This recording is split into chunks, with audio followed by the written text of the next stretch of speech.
কোটা সংস্কার আন্দোলনকে ঘিরে স্মরণকালের ভয়াবহ সহিংসতার শিকার হয়েছে দেশ।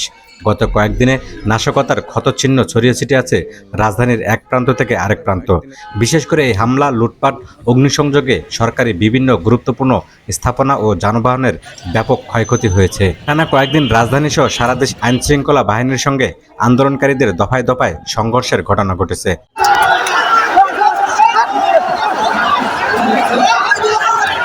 এ সময় সরকারি বিভিন্ন স্থাপনা ভাঙচুরসহ যানবাহনে অগ্নিসংযোগ করে দুর্বৃত্তরা।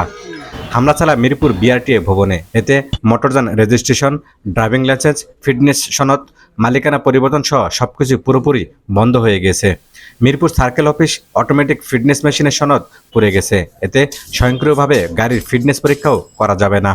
ঢাকা উত্তর সিটি কর্পোরেশনের ডিএনসিসি মেয়র আতিকুল ইসলাম জানান, কোটা সংস্কার আন্দোলনকে কেন্দ্র করে গত 5 দিনে 5টি আঞ্চলিক অফিসে অগ্নিসংযোগ ও ভাঙচুর করা হয়েছে। এতে সিটি কর্পোরেশনের বর্জ্য ব্যবস্থাপনায় ব্যবহৃত 29টি ভারী গাড়ি, 4টি মাইক্রোবাস, 1টি জিপ ও মোটরসাইকেল পুড়ে গেছে।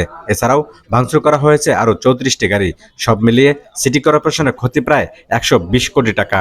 এবং আজকে যে সম্পদগুলো পুড়িয়ে দেওয়া হলো, এটা ঢাকা শহরে ট্যাক্সের টাকা দিয়ে আমরা এগুলো কিনেছি। এই ট্যাক্সের টাকা দিয়ে এই জনগণের সম্পদকে কারা পুরালো, আমি অনুরোধ করব জাতির কাছে, সরকারের কাছে, আমাদের প্যারেন্টস মিনিস্ট্রিকে এটার আশু বিচার ব্যবস্থা নেওয়ার জন্য। দুর্বৃত্তদের হামলায় মেট্রো রেলের কয়েকটি স্টেশনও ভাঙচুর করা হয়। এতে বন্ধ হয়ে যায় মেট্রো রেল চলাচল। কবে নাগাদ চালু হবে তা নির্দিষ্ট করে বলা যাচ্ছে না। মেট্রো রেলের কাজীপাড়া ও মিরপুর 10 স্টেশন ধ্বংসপ্রাপ্ত যন্ত্রপাতি এনে 1 বছরও সেটা সচল করা হবে না বলে জানিয়েছেন মেট্রো রেল কর্তৃপক্ষ। Mohammad Asif, news desk.